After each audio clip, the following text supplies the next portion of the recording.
कल्पना कीजिए 15 साल के किसी मासूम बच्चे को, क्या कल्पना कर पा रहे होंगे आप? वो किसी खिलौने से खेल रहा होगा, कुछ शरारत कर रहा होगा, किताबें पढ़ रहा होगा, बदमाशियां कर रहा होगा। लेकिन आज हम जिस 15 साल के बच्चे की कहानी आपको बताने जा रहे हैं, ये अपने पिता के अपने हाथ को रंग चुका है। अब आप कहेंगे बाप रे बाप, बच्चे ने पिता का ही, जी बिल्कुल, बच्चे ने पिता की ही कहानी को खत्म कर दिया। अमूमन कहा जाता है कि पिता की उंगली पकड़कर बच्चे चलना सीखते हैं, उनको देखकर रहन सहन और जीने का तरीका सीखते हैं। लेकिन इस 15 साल के बच्चे ने अपने पिता की जिंदगी को ही खत्म कर दिया। लखनऊ की गलियों से हमने एक ऐसी खौफनाक, दिल दहलाने वाली ग्राउंड रिपोर्ट कवर की जो सुनकर देखकर हम खुद सोचने पर मजबूर हो गए। ये कहानी सिर्फ एक मर्डर की नहीं है, ये कहानी सालों से हो रहे भयंकर टॉर्चर की है।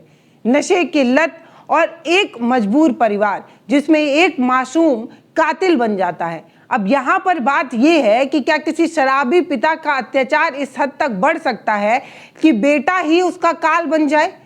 जरूर ऐसा हो सकता है और ऐसा हुआ है। आइए जानते हैं कि आखिर उस दिन ऐसा क्या हुआ कि एक 15 साल के लड़के ने अपने पिता की कहानी को खत्म करना ही ठीक समझा। सबसे पहले उस माँ का दर्द सुनिए जिसने जीते जी नरक भोगा है, अपना सुहाग उजाड़ा है या उजड़ गया है अपने बेटे के ही द्वारा। सुनिए वो क्या बता रही है। कि ऐसा क्या हुआ कि मतलब बेटा ही अपने पिता को मतलब इस अरे अपने बाप कहीं मैं थोड़े मार डाले नहीं और हमका मारी न है। होली के 4 दिन पहले हमका मारी न है। हम पैसा लाऊं तो हम कह साहब जैसे कमा कर न दे तो हम कहाँ तो लाई तो दे इनका पैसा। अब बताओ पियत इसमाएगा, गांजा भी पियत, बीड़ी भी पियत, दरुओ भी पियत। कौन पीता था? ये आपके पति? हमारे पति। अच्छा अच्छा। अब बताओ इसमें गांजा पियत तो हम पैसा कहाँ तो लाई, जब कमा कर न दे तो हम कहाँ तो लाई तो दे। आपको मारते पीटते थे आपके पति? अब हमका मारी ना तब तो हम चले गए रहे, मायके गए रहे। अब मायके गए रहे वो का कहते हमका मारी हमारे भाई को बुलवाइन कहीं तुम्हारी बहन फांसी लगा ली। अब बताओ जब से हम फांसी नहीं लगा हमारे भाई को बुलवाइन, हमारी भौजाई आई, हमारी महतारी आई, हमारे दोनों भाई आए। आ कहीं फिर पूछे लग कि तुम काहे लड़ाई कर रहे हो, तो कहे लग कि तुम हम पैसा मांगे तो हमका पैसा नहीं दे रहे। तो जैसे पैसा हमका दी नहीं कमा कहीं है तो हम कहाँ पाई तो दे। बताओ जाओ दिया हुआ हमका चाहे जहाँ दिए हुआ है तुम चाहे जहाँ कहाँ दी। अब यही जगह हमका मारी नहीं, गटाई दबा दी नहीं। अब बताओ गटाई दबा दी नहीं, मारी नहीं, फिर हमारे भाई बोलवाई हमारे भाई लेके चले गए। ये कोई एक दिन का गुस्सा नहीं था, ये वो ज्वालामुखी थी जो पिछले 15 सालों से घर में सुलग रही थी। अब आप खुद सोच कर देखिए कि गांजा, स्मैक, शराब, हर वो नशा जो एक इंसान कर सकता है वो सब कुछ एक पिता ने किया। इस इंसान ने अपनी पत्नी और अपने बच्चे की जिंदगी को नर्क बना दिया। जब नशे के लिए पैसा नहीं मिलता था तो ये गालियां दिया करता था, मारपीट करता था, गला दबाने तक की भी नौबत आ जाया करती थी। पत्नी को तो इस हद तक पीटता था कि उसके शरीर पर काले निशान बन जाते थे। मतलब जुल्म की जो इंतहा होती है उस इंतहा को भी पार करने वाले इस शख्स ने किस तरीके से अपनी पत्नी के साथ टॉर्चर किया कि पत्नी को भागकर मायके जाना पड़ा। पैसा मांगत ना साहब, मारत तो बहुत रहा है। देखो पाय मारी ना बहुत, देखो काला काला जगह निशान बना है, उन्हीं का मारा तो है। और लड़का को हुआ आज, और लड़का हुआ हार में लेके भैंसी कर रहा है या पड़िया हवा। और का हुआ चरावे चला सुबेरे सुबेरे पहले गरियावा के फिर हुआ गे हुआ का कहते मारे दौड़े वही का जय दई धक्का लगावे, जय दई पाँव बढ़ावे तय दई धक्का लगावे, जय दई पाँव बढ़ावे तय दई धक्का लगावे। और हुआ तो बोला कर लाए हमें तो हिया पकड़ धर। अब कैसे भवा हम तो अपने मायके में। अच्छा मायके में थी आप, अभी आई हैं? हाँ अपने मायके में। पहले भी कुछ विवाद हुआ था क्या पिता और आपके बेटे में? नहीं, अरे हमारा लड़का इतना डराते हैं कि कहूँ मारे न पावे, हमका मारे न पापा हमारा मारे न। और बहुत डराती हमारा लड़का बहुत डराती है, मगर अब कैसे का होगा अब। अरे हम बहुत कहते हैं, तब जब मनाई जनता उल्टा बोला, जब गाड़ी गुप्तारी दिए तो हम कहाँ से पाई तो कहाँ दे। आप महिला मान ली महिला जात कहाँ से कमा के लाएंगी? कमाना उनका काम है। कहाँ से कमा के लाए। जब किसी घर में कोई इंसानी रूपी राक्षस पैदा हो जाता है तो हम क्या करते हैं? हम इंसान पुलिस के पास जाते हैं, कानून का दरवाजा खटखटाते हैं, उम्मीद करते हैं कि कानून के चाबुक से इस जानवर को इंसान बनाया जाएगा, इस राक्षस को सिखाया जाएगा। लेकिन इस परिवार ने पुलिस का दरवाजा तो खटखटाया, पुलिस के पास 2-2 बार जाकर शिकायत की, लेकिन थाने में कुछ भी नहीं हुआ। थाने में बार बार यही कहा जाता रहा कि ये पारिवारिक मामला है। तो सोचिए हमारा सिस्टम कैसा है। ये मियाँ बीवी का झगड़ा है कहकर अपना पल्ला झाड़ने वाले पुलिस वाले ये भी नहीं जान पाए कि जब किसी भी चीज की इंतहा होती है, जब सीमा पार होती है, तो इस तरीके की घटनाएं हो जाती हैं। लेकिन हाँ, मैं फिर कह रही हूं कि मैं किसी भी तरीके की हिंसा के साथ नहीं हूं या किसी भी तरीके की हिंसा को प्रमोट करना हमारा काम नहीं है। लेकिन हम ये जरूर कहना चाहते हैं कि आप समझिए कि उस 15 साल के मासूम के ऊपर क्या बीती होगी। उसने 15 साल की उम्र में समाज का, अपने बाप का सबसे गंदा चेहरा देखा है। पुलिस ने उसे चेतावनी देकर बार बार छोड़ा। सिस्टम की इस लापरवाही ने इस घर में एक मर्डर की नींव रखी। पुलिस की ढिलाई ने एक पिता को इस तरीके से, एक पिता का खौफ बढ़ाया कि बच्चे ने ये कदम उठा लिया। 2 बार एप्लीकेशन दिया, थाने मोहनलालगंज में बंद किया कराया है, बोला नशा नहीं छोड़ी सी। नशा नहीं छोड़ा? हाँ। मतलब पूरा ये जो उपद्रव है, पूरा मतलब अत्याचार नशे के लिए ही हो रहा था। नशे के लिए हम 2 बार बंद कराया, एप्लीकेशन दिया थाने में मोहनलालगंज में और 2 बार बंद कराया। मतलब एक लोग रात में बच्चे छोड़ के चली गई, हम बिटिया हमारी भाग गई और कहा कि रात में बंद हो गए, फिर आप लोग उनके व्यवहारी छोड़ा के लाए। अच्छा। हाँ, 2 बार बंद कराया। 2 बार बंद कराई तो भी मतलब सुधार नहीं हुआ? नहीं सुधारा। हम लोगों ने इतना पैसा भी दिया, सबको दिया कि शायद हमारी पैसा हमने दिया, घर बनवाया। ये घर आप बनवाई? हाँ, हमने बनवाया। हमारा लड़का, हमारा आदमी यहाँ दिन भर काम करी सी, पानी भरी सी। मतलब हाँ पूरा हाँ, घर साथ हमने देती थी अपने बच्चियों का। सास ससुर सब जानते हैं, पूरा परिवार जानती है। हमने पैसा दिया तब घर बनवावा, बैठे अपनी बिटिया ठौरू और छपरा गिर गया और ससुर जेठ छपरा हंसियत काट के निकाली, दब गई रहे बच्चा का लेके, छोटा बच्चा रहा, दब गई रहा छपरा के नीचे दीवार के लाए, कच्चा रहा कच्चा। हाँ, तो उसके बाद से आपने नया मकान बनवा के दिया? हम पैसा हमने दिया है। मतलब और थाने में बताया कि हमने पैसा इतना दिया है। तो पुलिस वाले दरोगा कहीं ने कि एक लड़की है तो इतना दिन, जो 4 उनकी लड़की होती तो कितना पगतू। बिल्कुल हाँ, सही बात है। 2 बार हम बंद कराया तब वो नहीं सुधरा साहब, नहीं सुधरा। सुधार को बिल्कुल कुछ भी नहीं हुआ। धान गेहूँ बच्चन का खाना राशन सब बेच लिए थे और लड़का लगा काट बीन कर धरती और वो बेचती। हाँ, सिस्टम ने आंखें मूंद ली, घर में अत्याचार का नंगा नाच चलता रहा।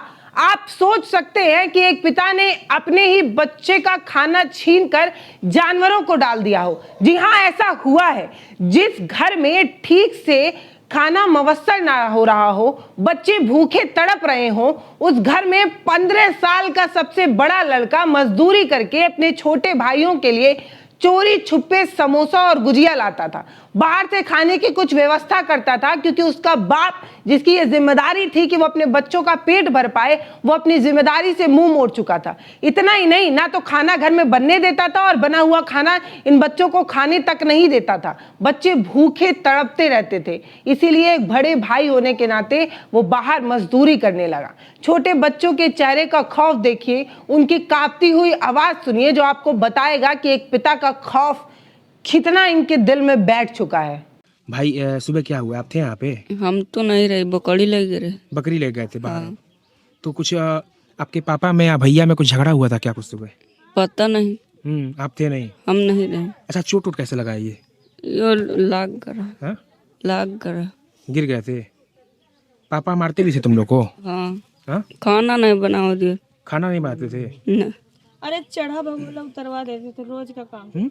बस और क्या करते थे? पीते थे और उसको पीने देते। बताओ क्या बात बताओ, क्या बात बताओ, कोई दिक्कत, क्या बताओ, क्या हुआ था? क्या हुआ था बताओ, क्या हुआ था? हाँ, बोलो ना। क्या हुआ बताओ, क्या हुआ था? पापा मारते थे तुमको? हाँ ज्यादा मारते थे? मारा थे। किस लिए मारते थे? ऐसे ही बिना बात का? दिमाग नहीं काम कर रहा। पिता का खौफ, भूख से तड़पते भाई बहन और रोज रोज की मौत। एक 15 साल का बच्चा आखिर कितना बर्दाश्त करता भाई? हद की कोई सीमा होती है, सहनशीलता का भी कोई नियम या कोई तो एक लाइन होगी, लेकिन जब सहने की सीमा पार हो जाती है तब इस तरीके की चीजें हो जाती हैं। फिर जब सहनशीलता की सीमा पार हुई तो आया वो मनहूस दिन। सुबह के 10 बज रहे थे। बाप फिर से नशे में धुत था। जबरन बेटे को कहता है कि इन्हें कहीं लेकर चले जाओ। जब बेटे ने साफ मना कर दिया, इनकार कर दिया, तो बाप डंडा लेकर उन्हें बेरहमी से पीटने लगता है, उन्हें पकड़ता है, उनका गला दबाने की कोशिश करता है। लेकिन इस बार 15 साल का वो बच्चा जिसने सब जाति आज तक बर्दाश्त की थी, अब उसकी सब्र का बांध टूट जाता है। वो अपने पिता को धक्का देता है और फिर उसी डंडे से अपने पिता की तरफ दिखाता है और वो डंडा चला देता है। डंडा लेके आगे मारने के लिए, मारेंगे अगर नहीं जाओगे, मारेंगे नहीं जाओगे, तो उसको मारने चले, वो डंडा पकड़ लिया और उस पकड़ने के बाद जब उसका गला पकड़ने चले तो उसने धक्का दे दिया, गिर गए और गिरने के बाद उसने डंडा मार दिया। अच्छा, मतलब ये ऐसे एक्सीडेंटली हुआ है? ये मतलब ड्रिंक करके तो पता नहीं कहीं चोट खाए होंगे, पहले से सर में चोट लगी थी। अच्छा। खून बह रहा था। उस दिन बता रहे थे कि मेरे सर में देखो यहाँ पर फट गया, बहुत खून बह रहा है, इसमें क्या लगाएं। उसी पे डंडा लग गया? तो उसी पे डंडा लग गया, इसलिए और वहीं मतलब उसी जगह पे ही लग गया तो और फट गया, इसलिए और बहुत ज्यादा इसी साइड में लगा था, इसी साइड में फिर से वो डंडा पड़ गया। मतलब तुरंत वहीं झगड़ा हुआ वहाँ पे, तुरंत खत्म हो गया वहाँ? हाँ, वही 10 बजे से मतलब लड़ाई चल रही थी, 11 बजे खत्म हो गए। तो मतलब अस्पताल ले गया था? अस्पताल में नहीं, मतलब यहीं पर ही तुरंत हो गए थे। हाँ। अच्छा। जब हम गए तो मतलब यहाँ से घर से निकले तो यहाँ पर झगड़ा हो रहा था। सिर्फ हम कुजौली पहुंचे, बस वहाँ फोन आ गया कि मतलब कि लड़ाई हुई, तो डंडा मार दिया तो एक्सपायर हो गए। तो भाई अभी कहाँ गया वो बच्चा? तो अब क्या ही बताएं उसको, कहाँ नहीं तो चला गया, मतलब डर के कहीं चला गया? डर गया। ऐसा कभी हुआ नहीं ना घर में जिंदगी में, मतलब पहली बार ऐसा हुआ, तब डर तो जाएगा। और ना तो कभी किसी से मतलब मारपीट किया, अब क्या ही बताया जाए। एक कत्ल और पूरा परिवार बिखर जाता है। लेकिन इस मर्डर का असली मुजरिम कौन है? वो 15 साल का बच्चा जिसने अपनी और अपनी माँ की जान बचाने के लिए उस डंडे को उठाया था, या वो पिता जिसने अपने परिवार को तिल तिल मारा था? हर वो जाति की थी, मतलब इंसान के रूप में दानव बन गया था। अब बताइए, या फिर हम सिस्टम को जिम्मेदार मान ले जिसने समय रहते कोई ठोस कदम उठाया ही नहीं। अगर सिस्टम ने समय रहकर चिताया होता, ठहर कर इन्हें समझाया होता, तो शायद इस तरीके की नौबत नहीं आती। अब आप हमें बताएं, आपको क्या लगता है कि इसके लिए कौन जिम्मेदार होगा? बोलते हैं कि खाना मत दो, और ये लोग खाना खाते भी नहीं। अब बहुत मुश्किल में कहो चोरी छुपे खा लेते थोड़ा बहुत, नहीं तो नहीं खाते। होली के दिन लेके आई थी मम्मी खाना, मम्मी भी रो रही थी खा लो, लेकिन नहीं, क्या कह रहे पापा मारेंगे, हम नहीं खाएंगे, पापा मारेंगे अगर खा लेंगे तो, जान जाएंगे। तो काफी डर का माहौल खाना बनता है तो सुबह अगर चाय बनाते थे तो खुद पीते थे, ये छोटा वाला भाई इसको देते, लेकिन जिसने इनको मारा है उसको तो घर में पीने ही नहीं दे, खाना पानी कुछ भी नहीं, रहने तक नहीं देते। वो बाहर दिलाता था इसके लिए, खुद के लिए, तब खाता था कुछ। जब से मम्मी को खेत दिए थे, हाँ, जब से भाई को मतलब मम्मी को मार के खेत दिए थे, तब से वो जो बड़ा वाला भाई था काम पे जाता था, जो पैसे होते थे तो लाता था, इसके लिए खाने के लिए लाता था और खुद खाने के लिए लाता तो खाता था। और अगर चाय बनाते थे तो खुद पीते थे, इसको पीने देते थे, लेकिन उसको नहीं पीने देते थे। अच्छा। हाँ, बच गई तो कुत्ते को डाल देंगे, लेकिन उसको नहीं देते, नहीं देंगे। खाना बच जाता था तो जैसे कि शाम को बनाया अगर किसी दिन, तो अगर बच गया खाना तो सुबह हुए तो किसी को खाने से पहले उसको भैंस को डाल देते थे। अगर नहीं सुबह बन रहा है खाना तो वही खा लेने दो, लेकिन पहले भैंस को डाल देते थे। मतलब बच्चों से इतना क्या उनको दुश्मनी थी, इतना क्या कह देते थे, रोज कहते थे जाओ तुम भी जाओ वहाँ, तुम भी जाओ, वो गई तुम भी जाओ। अच्छा, ऐसा क्यों करते थे? मतलब क्या वजह था कि ऐसा? वो नशा करते थे ना, स्मैक पीते थे। हाँ, स्मैक पीते थे, दारू भी पीते, ड्रिंक करते थे। मतलब पूरा नशे की लत में एकदम बोते हैं वो। अरे हमेशा पूरा दिन ही नशे में रहते थे। इस वक्त तो वो पूरा, जब से इनको मार के खेते तब से तो पूरा ही नशे में। ऐसा नहीं है कि ये घटना कोई पहली बार है, ऐसी घटना कई बार रिपोर्ट की जा चुकी है। आज तक और टाइम्स ऑफ इंडिया जैसे प्रतिष्ठित न्यूज वेबसाइट की अगर खबरें खंगालें तो पता चलता है कि साल 2023 में दिल्ली की सीमापुरी में भी इस तरीके की घटना हुई थी। उत्तर प्रदेश के कई इलाकों में ऐसी घटनाएं कई बार सामने आ चुकी हैं, जहां रोज रोज घरेलू हिंसा, शराबी पिता का टॉर्चर से तंग आकर बेटे इस तरीके का खौफनाक कदम उठा लेते हैं, मजबूरी में उठा लेते हैं, क्योंकि प्रशासन उनके साथ खड़ा नहीं होता और जाति से वो तंग आ चुके रहते हैं। ये घटनाएं हमारे समाज के मुंह पर करारा तमाचा नहीं तो और क्या है। हमारे कानून व्यवस्था में एक एक इंसान हिंसक हो जाता है और उसे रोकने के लिए हमारा सिस्टम नाकाम होता है। आप सोचिए कि वो एक मासूम जो मजबूरी में हथियार उठाता है, आज 15 साल का बच्चा फरार है, लेकिन सवाल ये है कि क्या समाज और कानून उसे कातिल मानेगा या मजबूरी में उठाया गया आत्मरक्षा के लिए कोई हथियार मानेगा। एक छोटा बेटा जिसने अपने परिवार को बचाने के लिए अपनी जिंदगी तक दांव पर लगा दी। फैसला आपको करना है, आप फैसला कीजिए और बताइए कि इस पूरे मामले में आपकी क्या राय है। कमेंट सेक्शन खुला हुआ है, अपनी राय हमें जरूर दीजिएगा। वीडियो को शेयर करिए ताकि घरेलू हिंसा के खिलाफ एक गहरी बहस छिड़ सके, ताकि लोगों को ये समझ आए कि घरेलू हिंसा किसी परिवार का एक अंदरूनी मामला नहीं होता है। घरेलू हिंसा जब बार बार होता रहता है तो बच्चों के बाल मन पर गहरा असर पड़ता है। आप सोचिए कि 15 साल का बच्चा अगर हथियार उठाने के लिए मजबूर हो रहा है, इस तरीके के हथियार का इस्तेमाल कर रहा है, तो वो बच्चा जो एक चलता फिरता एक तरीके की उसने सभी तरीके की हैवानियत जब उसने देख ली है, तो वो कैसा इंसान बन पाएगा। एक समाज के रूप में हमें ये सोचना होगा कि हम अपने बच्चों को कैसी परवरिश दे रहे हैं, सिर्फ अपने ही नहीं, अपने आस पड़ोस और इस पीढ़ी पर कैसे छाप छोड़कर जा रहे हैं, क्योंकि आज जो हम छोड़ेंगे वही कल हमें मिलेगा। तो अगर आपको कल का भारत बेहतर बनाना है तो आपको आज से ही काम करना होगा।